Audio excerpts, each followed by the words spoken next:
International women's ਡੇ ਜਿਹੜਾ ਕਿ 8 March ਨੂੰ ਪੂਰੇ ਵਰਲਡ ਦੇ ਵਿੱਚ ਮਨਾਇਆ ਜਾਂਦਾ ਹੈ। ਅੱਜ IMA ਹਾਊਸ ਦੇ ਵਿੱਚ ਇਸ ਖਾਸ ਪ੍ਰੋਗਰਾਮ ਦੇ ਵਿੱਚ ਜਿਹੜਾ ਦਿਹਾੜਾ ਹੈ ਇਹ ਮਨਾਇਆ ਗਿਆ। ਇਸ ਪ੍ਰੋਗਰਾਮ ਦੇ ਦੌਰਾਨ ਅਸੀਂ ਵਿਮਨਸ ਦੀਆਂ ਪਿਛਲੀਆਂ ਐਕਟੀਵਿਟੀਜ਼ ਜੋ ਉਹਨਾਂ ਨੇ ਹੁਣ ਤੱਕ ਕੀਤਾ, ਜੋ ਵਿਮਨਸ ਇੰਟਰਨੈਸ਼ਨਲ ਡੇ ਦੀ ਜਰਨੀ ਸੀਗੀ, ਉਹਦੇ ਬਾਰੇ ਅਸੀਂ ਇੱਕ ਦੂਜੇ ਨੂੰ ਚਾਨਣਾ ਪਾਇਆ। ਜਿਹੜੀਆਂ ਸਕਸੈਸਫੁਲ ਵੀਮਨ ਸਾਡੀਆਂ ਸੀਗੀਆਂ, ਲੇਡੀ ਡਾਕਟਰ ਸੀਗੀਆਂ, ਉਹਨਾਂ ਨੂੰ ਅਸੀਂ ऑनर किया इंटरनेशनल वीमेंस डे पे। औरतों का समाज में बहुत बड़ा योगदान होता है और जो इस साल का थीम था वो था ब्रेकिंग द बायस, जो जेंडर बायस है उसको कैसे तोड़ना है। बहुत सारे कंट्रीज़ में तो आज भी वुमेन के पास वोटिंग राइट्स नहीं है, तो जेंडर बायस तो टोटल दुनिया में इस तरीके से एग्जिस्ट करता है। औरतों का मान सम्मान जिहड़ा हैगा साडे वास्ते बहुत ज़्यादा जरूरी है, क्योंकि अज साडे हिंदुस्तान दे विच जिहड़ी मेन जिहड़ी प्रॉब्लम है, साडी औरतां नूं पूरा सम्मान नहीं मिलता। पर अज जिहड़ा हैगा पहले पुराने ज़माने तो बिल्कुल ही नहीं सी मिलता, पर अज फिर भी हैगा कि अगे नालों बहुत अच्छा हो गया, पर हाले भी काफ़ी घरां दे विच हैगा जिथे बड़ी प्रॉब्लम है। छोटे छोटे मुद्दों को लैके असी अपने वालों पूरी कोशिश करते हैं कि असी एक मतलब सोसाइटी को सेंसिटाइज करिए और जड़े अपने इस तरह के थॉट्स प्रोवोकिंग जड़ियाँ हैगियां ने उन्होंने बारे असी अपने लोगों को जागरूक कराइए।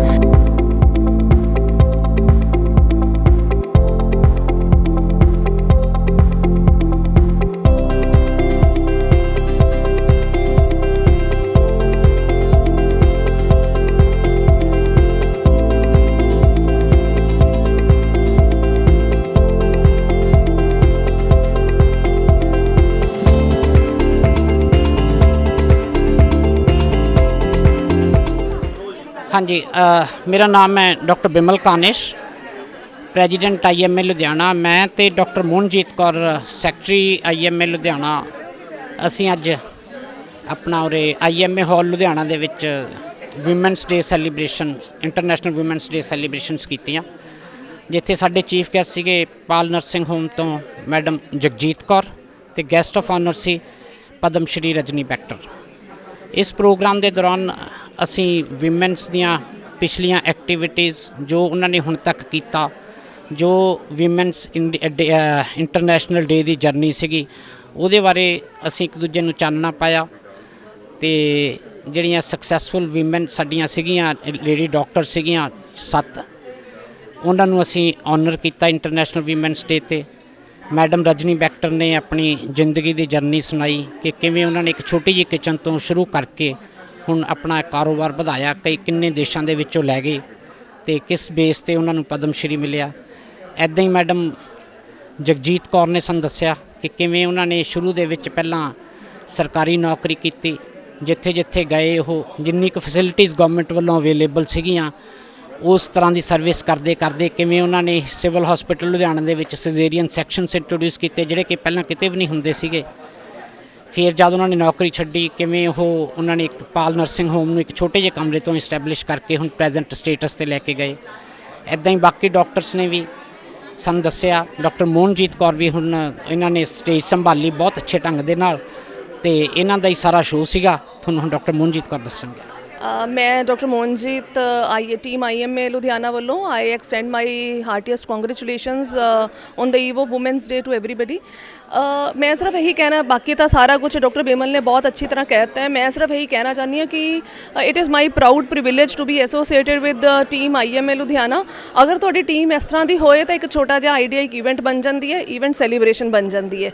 ये बिल्कुल इस तरह ही होया है और छोटे छोटे मुद्दों को लैके असी अपने वालों पूरी कोशिश करते हैं कि असी एक मतलब सोसाइटी को सेंसिटाइज करिए और जड़े अपने इस तरह के थॉट्स प्रोवोकिंग जड़ियाँ हैगियां ने उन्होंने बारे असी अपने लोगों को जागरूक कराइए।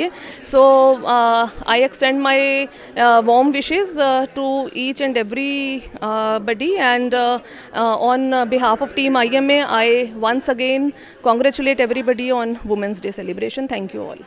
मेरा नाम डॉक्टर सरोज अग्रवाल है और मैं गायनेकोलॉजिस्ट और ऑब्स्टेट्रिशियन हूँ और 35 साल से मैं काम कर रही हूँ और मैं इस IMA हाउस के मैं एक्स प्रेसिडेंट हूँ लुधियाना टीम IMA की। और आज हम वुमेंस डे मना रहे हैं, इंटरनेशनल वुमेंस डे। सो पहले तो मैं सारी औरतों को हैप्पी वुमेंस डे बोलना चाहूँगी। और औरतों का समाज में बहुत बड़ा योगदान होता है, और जो इस साल का थीम था वो था ब्रेकिंग द बायस, जो जेंडर बायस है उसको कैसे तोड़ना है। अगर आप मेरे से पूछें तो जेंडर बायस, चाहे कि औरतों ने कहने को बहुत तरक्की कर ली है, लेकिन जेंडर बायस समाज में अब भी बहुत ज़्यादा है। और हम गायनेकोलॉजिस्ट देखते हैं, शुरू से शुरू हो जाइए, जैसे बच्चे का जन्म होता है तो मेल बच्चे को प्रेफरेंस दी जाती है फीमेल की बजाय, तो बायस तो वहाँ से ही समाज में शुरू हो जाता है। हम देखते हैं कि मेल बच्चा पैदा हुआ है तो मिठाइयाँ बन रही हैं, और फीमेल बच्चा अगर पैदा होता है तो कई बार फैमिली के लोगों की आंखों में आंसू होते हैं। और फिर वो जैसे ही ये बच्चे बड़े होते हैं, हम स्टेप बाय स्टेप आते हैं तो उनकी एजुकेशन में फ़र्क हो जाता है। और अगर घर में रिसोर्सेज लिमिटेड हैं, अगर थोड़ी सी पुअर फैमिलीज़ हैं, तो मेल बच्चे के खान पान पे ध्यान दिया जाता है, मेल बच्चे को एजुकेशन के लिए भेजा जाता है। डिफ़िकल्टीज़ आ जाएँ तो फीमेल बच्चे की एजुकेशन बंद करा दी जाती है। तो जेंडर बायस बहुत दूर दूर तक उसकी जो अफेक्ट है उसका वो बहुत दूर तक जाता है। तो फिर बहुत सारी जगहों पे हायर एजुकेशन लेडीज़ को नहीं दी जाती। बहुत सारे कंट्रीज़ में तो आज भी वुमेन के पास वोटिंग राइट्स नहीं हैं। तो जेंडर बायस तो टोटल दुनिया में इस तरीके से एग्जिस्ट करता है। और जैसे लेडीज़ बड़ी होती हैं उनको ईव टीजिंग, कैट कॉलिंग, ऐसी चीज़ों का सामना करना पड़ता है। और घरों के अंदर जैसे वो लड़कियां बड़ी होती हैं तो उनसे कहा जाता है कि तुम अपनी मम्मी की मदद करो, खाने में करो, घर की सफाई में करो। तो ये बात लड़कों को क्यों नहीं कही जाती? तो ये कहीं ना कहीं हमें समाज में ये नज़रिया बदलना होगा। लड़के को भी कहना होगा कि तुम भी हाउस होल्ड के कामों में, सारे कामों में साथ दो। तो जब तक उनको अपने घरों में ये शिक्षा नहीं मिलती तो वो बड़े होकर भी रिस्पॉन्सिबल सिटीजन्स नहीं बनते। और फिर जैसे लेडीज़ काम करने लगती हैं तब उनको तरह तरह की मुसीबतों का सामना करना पड़ता है। उनके कपड़ों पर फब्तियाँ कसी जाती हैं जो हम समाज में देखते हैं। और जब वो सेम काम के लिए मेल बंदे को पेमेंट ज़्यादा मिलती है, सेम काम के लिए वुमेन को सैलरी कम दी जाती है, औरतों की आवाज़ सुनी नहीं जाती, तो बड़ी किस्म का उनको ये जेंडर बायस तो हर जगह एग्जिस्ट करता है। और फिर जैसे कोई लेडी अगर प्रेग्नेंट हो जाती है उसको कई बार अपनी जॉब से हाथ धोना पड़ता है, उसको निकाल दिया जाता है जॉब से कि भैया अब तुम प्रेग्नेंट हो, तुम काम नहीं कर सकोगे। एक लेडी के अंदर हो सकता है कि इतनी हिम्मत हो कि वो 10 कामों को भी कर सके, लेकिन उसके सामने एक मेल को प्रेफर किया जाता है जॉब में, फीमेल को नहीं। तो जेंडर बायस सारी उम्र चलता रहता है। तो मेरा ख्याल इस जेंडर इनइक्वालिटी को कहीं ना कहीं बहुत ज़रूरी है कि हम इस चीज़ को काबू में लाएं। और फिर फाइनेंशियल डिसीजंस, फाइनेंशियल रिसोर्सेज, बहुत सारी फैमिलीज़ में जहाँ पे वुमेन अर्निंग नहीं है वहाँ पे तो उनका कोई रोल ही नहीं है, उनके पास कोई बैंक बैलेंस नहीं होता। और जो अर्निंग भी हैं कई बार उनकी सारी अर्निंग्स इन लॉज द्वारा और पेरेंटल फैमिली द्वारा और उनके हस्बैंड्स द्वारा ले ली जाती हैं और उनको इंडिपेंडेंट डिसीजन नहीं लेने दिया जाता। तो ऐसे करके इसकी जेंडर बायस की रूट्स बहुत दूर तक हैं। और मैं एज गायनेकोलॉजिस्ट देखती हूँ कई बार लेडीज़ बड़ी उम्र में हमारे पास कोई ऑपरेशन करवाने आती हैं तो बात यही होती है कि हस्बैंड है नहीं या वो नहीं हेल्प कर सकते और लड़के भी नहीं पूछते, so where should those elderly ladies go. तो लेडीज़ के लिए फाइनेंशियल इंडिपेंडेंस बहुत ज़्यादा ज़रूरी है और जेंडर बायस को फाइट करना बहुत ज़्यादा ज़रूरी है। मैं एक नेशनल प्रोग्राम चल रहा है धीरा, जिसमें फॉक्सी हमारी जो इंटरनेशनल हमारी जो गायनी की इंडियन बॉडी है विद WHO एंड यूनिसेफ, मैं उसकी कोर टीम मेंबर हूँ। हम उसमें एक प्रोजेक्ट कर रहे हैं जिसमें हम ये कह रहे हैं say no to violence against women, say no to war. तो हम उसमें 9वीं 10वीं 11वीं 12वीं इन 4 क्लासों के बच्चों को सेंसिटाइज़ कर रहे हैं, उनको थोड़ा पढ़ा रहे हैं, जूम पे हम उनको थोड़ा सिखा रहे हैं so that they know how to behave with the women and this is very very important and women should also know their rights. So that is the message for today that children should right from the young age, young tender age, they should understand कि भाई जो gender bias है this should not be there in the society. Thank you so much. मैं doctor Gaurav Sachdeva, मैं IMA ਦਾ president elect ਅਗਲੇ ਸਾਲ ਲਈ। International women's ਡੇ ਜਿਹੜਾ ਕਿ 8 ਮਾਰਚ ਨੂੰ ਪੂਰੇ ਵਰਲਡ ਦੇ ਵਿੱਚ ਮਨਾਇਆ ਜਾਂਦਾ ਹੈ, ਅੱਜ IMA ਹਾਊਸ ਦੇ ਵਿੱਚ ਇਸ ਖਾਸ ਪ੍ਰੋਗਰਾਮ ਦੇ ਵਿੱਚ ਜਿਹੜਾ ਦਿਹਾੜਾ ਹੈ ਇਹ ਮਨਾਇਆ ਗਿਆ। ਬਹੁਤ ਭਾਰੀ ਗਿਣਤੀ ਦੇ ਵਿੱਚ ਅੱਜ ਲੇਡੀਜ਼ ਡਾਕਟਰਸ ਨੇ ਅੱਜ ਅਟੈਂਡ ਕੀਤਾ ਹੈ ਤੇ ਹਰ ਸਾਲ ਦੀ ਤਰ੍ਹਾਂ ਅਸੀਂ ਜਿੰਨੇ ਵੀ ਬਹੁਤ ਲੇਡੀਜ਼ ਨੇ ਜਿਨ੍ਹਾਂ ਨੇ ਆਪਣੇ ਜਿਹੜੀ ਹੈ ਸਕਸੈਸਫੁਲ ਕੈਰੀਅਰ ਅਪਣਾਇਆ ਹੈ ਉਹਨਾਂ ਨੂੰ ਅਸੀਂ ਔਨਰ ਕਰਦੇ ਹਾਂ। ਤੇ ਅੱਜ ਸਾਡੇ ਵਿੱਚ 2 ਵੱਡੀਆਂ ਸ਼ਖਸੀਅਤਾਂ ਜਿਹੜੀਆਂ ਨੇ, ਇੱਕ ਜਿਹਨੂੰ ਕਿ ਆਪਾਂ ਸਾਰੇ ਜਾਣਦੇ ਹਾਂ ਤੇ ਲੁਧਿਆਣੇ ਦੀ ਇੱਕੋ ਪਦਮ ਸ਼੍ਰੀ ਜਿਹਨੂੰ ਮਿਲਿਆ ਲੇਡੀ ਨੂੰ, ਡਾਕਟਰ ਮਿਸਿਸ ਰਜਨੀ ਬੈਕਟਰ, ਕ੍ਰੈਮਿਕਾ ਦੇ ਇਹ ਆਪਣੇ ਕੰਮ ਦੇ ਡਾਕਟਰ ਨੇ, ਮਿਸਿਸ ਰਜਨੀ ਬੈਕਟਰ। ਤੇ ਦੂਜੇ ਪਾਲ ਨਰਸਿੰਗ ਹੋਮ ਦੇ ਬਹੁਤ senior lady doctor Jagjit Kaur ਨੂੰ ਅੱਜ ਸਨਮਾਨਿਤ ਕੀਤਾ ਗਿਆ। ਮੈਂ ਮੈਡਮ ਨੂੰ ਕਹੂੰਗਾ ਕਿ ਕੁਝ ਸ਼ਬਦ ਦੱਸਣ। ਮੈਂ ਅੱਜ ਵੂਮੈਨਸ ਡੇ ਦੇ ਉੱਤੇ ਕਹਿਣਾ ਚਾਹਾਂਗੀ ਕਿ ਸਾਰੇ ਵਰਲਡ ਦੇ ਵਿੱਚ 8 ਮਾਰਚ ਨੂੰ ਵੂਮੈਨਸ ਡੇ ਮਨਾਇਆ ਜਾਂਦਾ ਹੈ ਔਰ ਜੋ ਬਹੁਤ ਅੱਛਾ ਲੱਗਦਾ ਹੈ ਮਤਲਬ ਕਿ ਬਹੁਤ ਅੱਛਾ ਲੱਗਦਾ ਹੈਗਾ ਕਿ ਜਿਹੜਾ ਅਸੀਂ ਕਹਿੰਦੇ ਨੇ ਵੂਮੈਨਸ ਡੇ ਮਨਾਉਂਦੇ ਹਾਂ ਕਿ ਔਰਤਾਂ ਨੂੰ ਮਾਨ ਸਨਮਾਨ ਕਿਸ ਤਰ੍ਹਾਂ ਦਿੱਤਾ ਜਾਣਾ ਚਾਹੀਦਾ ਹੈ। ਔਰਤਾਂ ਦਾ ਮਾਨ ਸਨਮਾਨ ਜਿਹੜਾ ਹੈਗਾ ਸਾਡੇ ਵਾਸਤੇ ਬਹੁਤ ਜ਼ਿਆਦਾ ਜ਼ਰੂਰੀ ਹੈ ਕਿਉਂਕਿ ਅੱਜ ਸਾਡੇ ਹਿੰਦੁਸਤਾਨ ਦੇ ਵਿੱਚ ਜਿਹੜੀ ਪ੍ਰੋਬਲਮ ਹੈ ਸਾਡੀ ਔਰਤਾਂ ਨੂੰ ਪੂਰਾ ਸਨਮਾਨ ਨਹੀਂ ਮਿਲਦਾ। ਪਰ ਅੱਜ ਜਿਹੜਾ ਹੈਗਾ ਪਹਿਲੇ ਪੁਰਾਣੇ ਜ਼ਮਾਨੇ ਤਾਂ ਬਿਲਕੁਲ ਹੀ ਨਹੀਂ ਸੀ ਮਿਲਦਾ, ਪਰ ਅੱਜ ਫਿਰ ਵੀ ਹੈਗਾ ਕਿ ਅੱਗੇ ਨਾਲੋਂ ਬਹੁਤ ਅੱਛਾ ਹੋ ਗਿਆ। ਪਰ ਹਾਲੇ ਵੀ ਕਾਫੀ ਘਰਾਂ ਦੇ ਵਿੱਚ ਹੈਗਾ ਜਿੱਥੇ ਬੜੀ ਪ੍ਰੋਬਲਮ ਹੈ, ਜਿੱਥੇ ਔਰਤਾਂ ਨੂੰ ਬਹੁਤ ਹੀ ਨੀਚ ਸਮਝਿਆ ਜਾਂਦਾ, ਸਾਰਾ ਦਿਨ ਇੱਕ ਕੰਮ ਦੇ ਤੇ ਜੁੱਤੀ ਸਮਾਨ ਸਮਝਿਆ ਜਾਂਦਾ, ਜਿਹੜਾ ਬਹੁਤ ਹੀ ਗਲਤ ਹੈਗਾ। ਔਰ ਸਾਡੇ ਜਿਹੜੀ ਅੱਜ ਦੀ ਜਿਹੜੀ ਲੜਕੀ ਹੈ ਉਹਦੇ ਉੱਤੇ ਵੀ ਜਿਹੜੇ ਵਿਆਹ ਤੋਂ ਬਾਅਦ ਜਾਂਦੀ ਹੈ, ਕਦੀ ਹਸਬੈਂਡ ਹੱਥ ਉਠਾਉਂਦਾ, ਕਦੀ ਦੂਜਾ ਹੱਥ ਉਠਾਉਂਦਾ, ਤੇ ਇਹ ਚੀਜ਼ਾਂ ਬਹੁਤ ਗਲਤ ਹੈਗੀਆਂ। ਜਿਹੜੀਆਂ ਚੀਜ਼ਾਂ ਬਹੁਤ ਗਲਤ ਹੈ, ਮੇਰੀ ਆਦਤ ਹੈ ਕਿ ਮੈਨੂੰ ਪਤਾ ਲੱਗਦਾ ਨਾ ਕਿਤੇ ਕਿ ਇਸ ਤਰ੍ਹਾਂ ਹੋ ਰਿਹਾ ਤੇ ਮੈਂ ਜਾ ਕੇ ਉਹਨੂੰ ਕਹਿ ਦਿੰਦੀ ਹਾਂ ਕਿ ਤੇਰੇ ਹੱਥ ਟੁੱਟੇ ਤੂੰ ਵੀ ਮਾਰ ਬਰਾਬਰ ਉਹਨੂੰ। ਅਗਰ ਇਸ ਤਰ੍ਹਾਂ ਆਦਤ ਕਿਉਂ ਔਰਤ ਸਹੇ, ਕਿਉਂ ਸਹੇ? ਅੱਜ ਔਰਤ ਨੂੰ ਬੜੀ ਜ਼ਿੰਦਗੀ ਦੇ ਵਿੱਚ ਅੱਗੇ ਵਧਣਾ ਹੈ ਔਰ ਆਪਣੇ ਮੈਂ ਹਰ ਇੱਕ ਲੜਕੀ ਨੂੰ ਕਹਿਣਾ ਚਾਹਾਂਗੀ ਕਿ ਆਪਣੇ ਪੈਸ਼ਨ ਨੂੰ ਖੂਬ ਅੱਗੇ ਵਧਾਵੇ।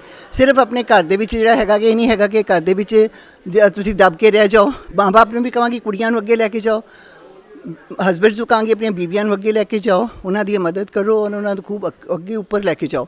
ਜਿੱਥੇ ਜਿੱਥੇ ਉਹ ਜਾਣਾ ਚਾਹੁੰਦੀਆਂ ਉਹਨਾਂ ਨੂੰ ਪੜ੍ਹਾਓ ਔਰ ਖੂਬ ਉੱਪਰ ਲੈ ਕੇ ਜਾਓ ਔਰ ਉਹਨਾਂ ਨੂੰ ਖੂਬ ਵਧਾਓ ਫੁਲਾਓ। ਇਹ ਜਿਹੜੀ ਮੇਨ ਜਿਹੜੀ ਚੀਜ਼ ਹੈ ਸਾਡੇ ਵਾਸਤੇ ਬਹੁਤ ਜ਼ਿਆਦਾ ਜ਼ਰੂਰੀ ਹੋ ਗਈ। ਔਰ ਜਿਹੜਾ ਹੈਗਾ ਮਾਨ ਸਹਿਣਾ ਔਰ ਕਰਨਾ ਗਲਤ ਹੈਗਾ। ਔਰ ਮੈਂ ਇੱਕ ਔਰਤਾਂ ਨੂੰ ਇੱਕ ਚੀਜ਼ ਮੈਸੇਜ ਹੋਰ ਵੀ ਦੇਣਾ ਚਾਹਾਂਗੀ, ਅਸੀਂ ਕੰਮ ਜ਼ਰੂਰ ਕਰਨੇ ਆ ਪਰ ਸਾਨੂੰ ਆਪਣੇ ਬੱਚਿਆਂ ਦਾ ਧਿਆਨ ਵੀ ਬਹੁਤ ਰੱਖਣਾ ਚਾਹੀਦਾ ਹੈ, ਜਿਹੜਾ ਸਾਡੇ ਵਾਸਤੇ ਬਹੁਤ ਜ਼ਿਆਦਾ ਜ਼ਰੂਰੀ ਹੈ ਕਿ ਸਾਡੇ ਬੱਚੇ ਨੈਗਲੈਕਟ ਨਹੀਂ ਹੋਣੇ ਚਾਹੀਦੇ। ਸਾਡੇ ਬੱਚੇ ਜਦ ਨੈਗਲੈਕਟ ਹੁੰਦੇ ਹੈ ਤੇ ਉਹ ਡਰੱਗਸ ਵੱਲ ਜਾਂਦੇ ਹੈ।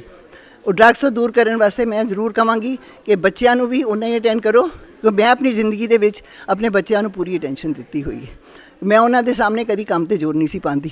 ਕੰਮ ਵਾਸਤੇ ਬੜਾ ਟਾਈਮ ਹੈ ਤੁਹਾਡੇ ਕੋਲ, ਤੁਹਾਨੂੰ ਅੰਦਰੋਂ ਵਿਲ ਪਾਰ ਚਾਹੀਦੀ ਹੈ। ਉਸ ਵਿਲ ਪਾਰ ਦੇ ਉੱਤੇ ਤੁਸੀਂ ਜਿੱਥੇ ਮਰਜ਼ੀ ਚਲੇ ਜਾਓ ਦੁਨੀਆ ਦੇ ਵਿੱਚ, ਤੁਸੀਂ ਤੁਹਾਡੇ ਵਾਸਤੇ ਬਹੁਤ ਜ਼ਿਆਦਾ ਰਸਤੇ ਹੈਗੇ ਜਿੱਥੇ ਤੁਸੀਂ ਅੱਗੇ ਜਾ ਸਕਦੇ ਹੋ ਔਰ ਅੱਗੇ ਤਰੱਕੀ ਲੈ ਕੇ ਆ। ਔਰ ਮੈਂ ਗੌਰਮੈਂਟ ਵੱਲੋਂ ਵੀ ਚਾਹਾਂਗੀ ਕਿ ਇਹੋ ਜਿਹੇ ਕਾਨੂੰਨ ਬਣਨੇ ਚਾਹੀਦੇ ਕਿ ਇੱਕ ਔਰਤ ਦੀ ਸੇਫਟੀ ਵਾਸਤੇ, ਜਿਹੜੀ ਸਾਡੀ ਔਰਤ ਅੱਜ ਸੇਫ ਨਹੀਂ ਹੈਗੀ, ਉਹ ਔਰਤ ਜਦ ਬਾਹਰ ਨਿਕਲਦੀ ਹੈ ਤਾਂ ਉਹਨੂੰ ਡਰ ਲੱਗਦਾ ਹੈ, ਰਾਤ ਬਰਾਤ ਨੂੰ ਡਰ ਲੱਗਦਾ ਹੈ।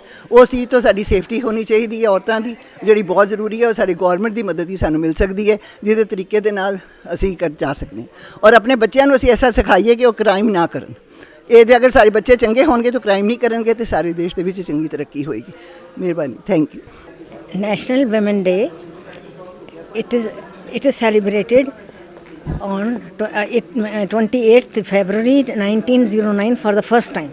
Now today it is being celebrated on this day, and the theme of it is equality for sustainable India, gender equality for sustainable India. So अच्छी भूमिका होने दे वास्ते it's very essential that women and men, that is the both the genders should be equal. And in our country Guru Nanak Sahib had stated it that जिसो के मुंडा आखिए जिद जमे न जान, औरत दे बिना घर नहीं चल सकता, औरत दे बच्चे जमने ने फंडे बाज ना कोई, नानक फंडे बाहर एको सच्चा सोए। बच्चे पैदा करने, पालने करने, घर सारा चलाना सारा इस्त्री के हत्थ दे विच हैगा। और फिर जिहड़ा है एम्पावरमेंट ऑफ वूमेन जिहड़ी है वो middle class lower middle class नूं ज़्यादा करेगी, अपर क्लास जिहड़ी है ਉਹਦੇ ਵਿੱਚ ਇੰਨਾ ਫਰਕ ਅਸੀਂ ਨਹੀਂ ਮੰਨਾਂਗੇ ਕਰਾਂਗੇ। ਸਭ ਨੂੰ ਮਿਡਲ ਕਲਾਸ ਤੇ ਔਰਤ ਨੂੰ ਸਾਰਾ ਘਰ ਦਾ ਕੰਮ ਕਰਨਾ ਪੈਂਦਾ ਹੈ, ਜਦੋਂ ਜੌਬ ਕਰਦੀ ਹੈ ਬਾਹਰ ਦਾ ਕਰਨਾ ਪੈਂਦਾ ਹੈ। ਔਰ ਜੇ ਆਦਮੀ ਨਾਲ ਮੌਜੂਦਗੀ ਮਦਦ ਨਹੀਂ ਕਰਾਉਂਦੇ, ਜਿਹੜੀਆਂ ਪੜ੍ਹੀਆਂ ਲਿਖੀਆਂ ਔਰਤਾਂ ਨੇ ਉਹਨਾਂ ਦੀ ਫਾਈਨੈਂਸ਼ੀਅਲ ਇੰਡੀਪੈਂਡੈਂਸ ਹੋ ਜਾਂਦੀ ਹੈ। ਫਿਰ but they should live life with cooperation of their husband and with cooperation of the family. And our men usually they do not cooperate in running the house and looking after the children, and they would not learn easily. We have to teach the newer generation which comes, that means it has to be started from the boys at home should be taught that they should also work. The work is not the gender equality, it is not a job of the woman to run the house. They should also help in running the house. And these days women are empowering. They are empowered, they are doing work for all branches. They are doctors, they are engineers, they are entrepreneurs, and they are in corporates also. And So empowerment is there, but those who go higher and higher, they have difficulty in running homes unless until the husband is cooperative. And empowerment with cooperation and with the family cooperation, with discussion with each other, only then it will be useful. And I wish success. Happy Women Day